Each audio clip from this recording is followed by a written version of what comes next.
Oh, good morning. I was just reading the old, I was just reading from the old Constitution here. Seems I made a mistake. The Associated Press and the DNC and the Biden campaign have already called the election for Joe Biden despite a total lack of certification and a contest in every court, including the United States Supreme Court in the country. But in the Constitution, got my little copy from the Cato Institute, it's, fool me, it's right here in Amendment 69. The Associated Press, the Democrat Party, and the Central Intelligence Agency shall decide all presidential elections. I mean, it's right here in between abortion and the Federal Reserve, just written plain as day. So, I made a mistake. But hey, I'm Perrin Lovett, and this is Prepper Post News for Tuesday, November the 10th, 2020.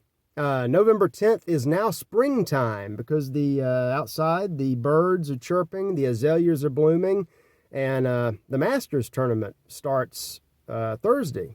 I guess we're in practice rounds. Tomorrow will be par 3 Wednesday in this strangest year ever.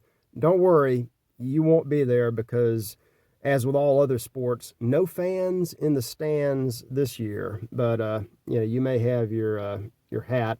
I've got the classic 34 model. But hotel rooms in Augusta, all around the area, are as cheap as ever because nobody's being allowed in except for VIPs, families of players, and of course, members and their guests. Just not you. But I guess we need a break. Sunday, I put a little bit up about this yesterday. It's official. Joe Biden has been elected president. So says the media. And you saw I think I put up the headline from Sunday's New York Times yesterday. They changed it up. They didn't say Dewey defeats Truman. It was Biden beats Trump. So, and maybe he has. Maybe the evidence will amount to nothing, but we don't know. And if they're wrong, you'll have a real funny picture of Trump holding up that headline and laughing about it. Or you may have a Biden presidency. We're going to find out. But anyway, we do have a process, and I read a lot of articles. I'm not linking to most of them. The information that's coming out is so ridiculously one-sided. One source said that we in modern history we've never had a contested election. The loser, as defined by the media, always concedes. They seem to forget about Al Gore in 2000, who called George Bush and conceded, and then an hour later called back and retracted. And I'm going to have a graphic. We probably have it right here, right now. With the electoral map from 2000, Bush versus Gore, and you may remember how that turned out. If you're too young, you're in for a fun fall and possibly winter, possibly all the way up to January. But there is more evidence of fraud. Vox Day had a couple of articles lately. I just linked to one, and I think he changed it up. But he had originally Gwinnett County, Georgia, Metro Atlanta as an example. According to last year's estimates, about 950,000 people in Gwinnett, 600,000 registered voters, and somehow they managed to pull off 800,000 plus votes. Now, and that almost sounds like that scene from Gangs of New York. Boss Tweed, McGinn is winning by more votes than there are voters. And Tweed said, well, good, keep counting. And they will. And somebody will sort this out one way or the other. I'm just not overly worried because I know that plans are being made. I've got an AP, an election deciding Associated Press story. I've got it at freedomprepper.com. Find all the links there, possibly down in the description, about Biden's plans for his first term. It's going to be big. even though he probably will have to work with a Republican Senate. Although Georgia, Gwinnett County, we don't know. You've got two senatorial runoff races. That's your Georgia voters. That's your reward for getting out and voting in this presidential election. You get to come back for another month of insane campaigning shenanigans from the same people. So let it happen what may. But the Houston Chronicle had a kind of a brief rundown on what Biden's plans are going to be. It's going to be an executive order fest, which will undo the executive orders Trump put into place with all of his policies.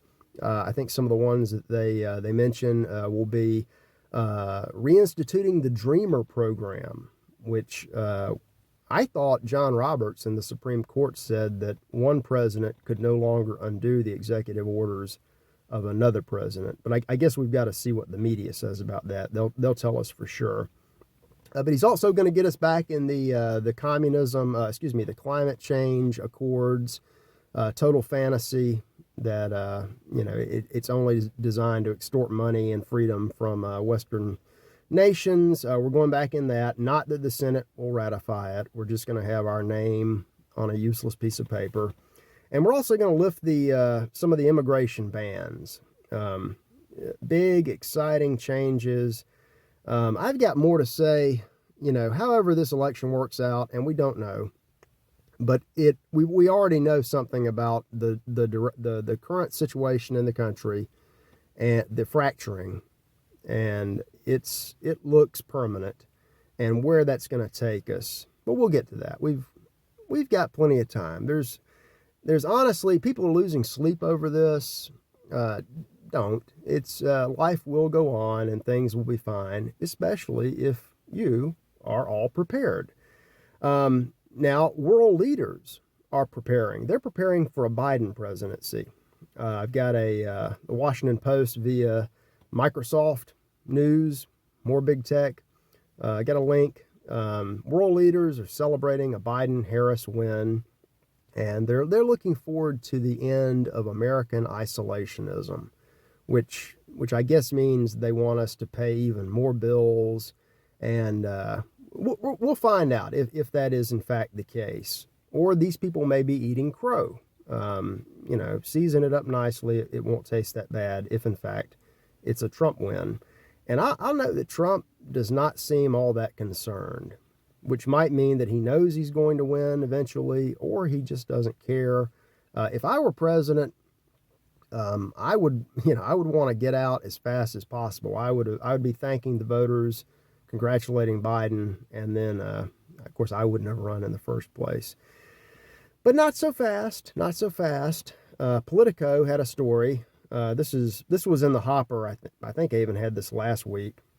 Trump is steaming ahead with his second term agenda, which I'll bet is going to look a lot like the first term. A lot of tweets, a little action here and there. I don't think you're going to see the storm. I deleted my link to QAnon, and because it was the same thing every day. Great moral, great boost to morale for the right, but after 25 times of waiting, it's next week, it's next month, the midterms, after the election. If we see it, we see it. If not, we're going to have some other second term plans. One thing I would recommend, I think Brad Griffin at UNS would agree with me. If Trump makes it back in, matter of fact, even if he's limited to these next 2 months, now is the time, Mr. President, to get rid of your son-in-law. Get Jared Kushner out of the affairs of this country. Because whatever his plans were, as Brad Griffin writes, they seem to have backfired big time. And one thing I never understood about Trump was the fact that the man who wanted to drain the swamp surrounded himself with, Senate confirmed appointments and with these personal office people that he can just hire or fire. Always surrounded himself with the swampiest swamp rats he could find. And I know he's your son-in-law. I know you love your daughter. She's very attractive. She too, I think, had no place in policy, but I'm sure the president has that all under control from the golf course. Okay, moving on. We're going to be talking about this for weeks to come, maybe. But we have other kinds of fraud in this country. The Wall Street Journal had a big write-up recently.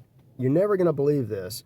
The Inspector General has discovered rampant fraud in this PPP bailout program from earlier in this insane year.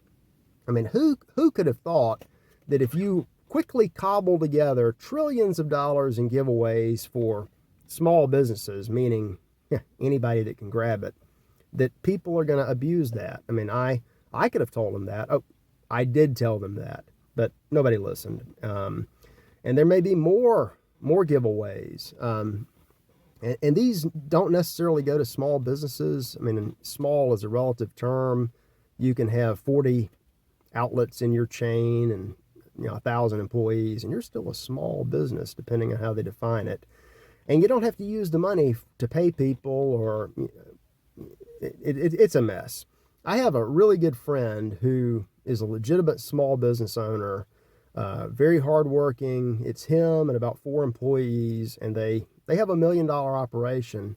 And back when this was coming down the pike, I said, "Hey, Russell, are you going to get any of this money?" And he's very proud. He doesn't need it, honestly, but he wouldn't take it anyway. But he told me, he's like, "No, that's already gone. They put it out on Monday. By Tuesday, it had all been sucked up by all these other small businesses." But anyway, you get what you pay for. When you have an economy that's based on a hoax and fraud, and you have a government that operates the same way, then you're going to get a program that responds to a hoax, with fraud. And the wheels on the bus go round and round, and they reach all the way over to Europe. Poland. There's a great article at Crisis Magazine I've linked to about America's filthiest export. And it's headed to Poland. And it's all year. I read Gazeta Polska. Hey guys, I wrote an op-ed for you, but I didn't see it published. I even translated it. You guys know, Poland, they know what's going on. They are the bulwark against globalism, shielding Eastern Europe from Germany, France, and Brussels. But first this year, we had Antifa. Antifa came to Poland. Poland, the people who outlasted the Nazis and the communists that don't need any help fighting off fascists, got a big dose of Antifa. They all came in from Germany, sponsored by the globalists and Soros, and they marched and they protested and they tore everything up.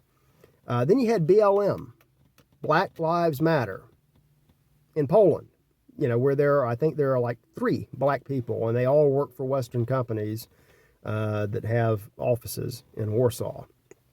Poland that never had colonies, Poland that never had slaves.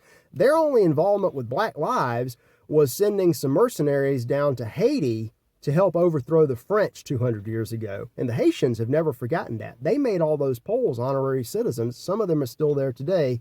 But I guess we need Soros-funded thugs to tear up, everything, attack the churches. They're big on attacking the churches in 95% Catholic Poland. And now they're sending in all the abortion, pro-murder thugs to tear up churches and attack people. Poland, some of the strictest abortion laws in the world, just had a Supreme Court ruling. No more. None at all. And that has really upset the people that can't stand the idea of little children living. So fight it off. It's the Battle of Zilna all over again. You're being reinvaded. Fight them off. I've looked at the Jane's reports. You've got the armor and the personnel to take care of business this time. Don't be afraid to break out just handle it. England, you too are, you're under attack. The Blitz is on again, but it's not from Germany. It's straight out of number 10. This is what a year in England. If you want to leave your house now, you had better have a good and reasonable excuse. Like I don't think, hey, I wanted to go outside and get some fresh air is going to cut it. But you'll figure that out. You'll figure that out. We do have good political news. I've been sitting on this one for a few days. Out of California, of all places. 25, 30 years ago, California enacted Proposition 209. The voters just decided that they did not want racial discrimination and other forms of discrimination in state hiring and state contracts. And you might say, well, that's great. Well, the Democrats in the State House in Sacramento thought otherwise, so they brought up Proposition 16 to repeal that. But the voters in completely demographically changed California rejected it. So good on you for standing up against, unlawful discrimination in the state where people are supposed to be treated equal. And lastly, moving this right along, this is a serious and a funny story. I've got a video I'm going to link to at freedomprepper.com. I hope we can get a picture of the new doctor. Can we get him up here? He's a real professional. I didn't know this, but I guess Dr. Fauci has been fired. He is no longer our chief epidemiologist. He's been replaced by another medical professional who really knows what's going on and is going to help us out of the pandemic from his home office that looks a lot like a kitchen. But let's get the picture up again. Say hello to Dr. Grover, who is going to save us with science. And with that, I'm going to go ahead and save the rest of your morning with this little button. Folks, I'll see you back tomorrow. Thank you so much for all the views, the comments, the likes, the sharing, and the rest of it. More and better to come, and God bless.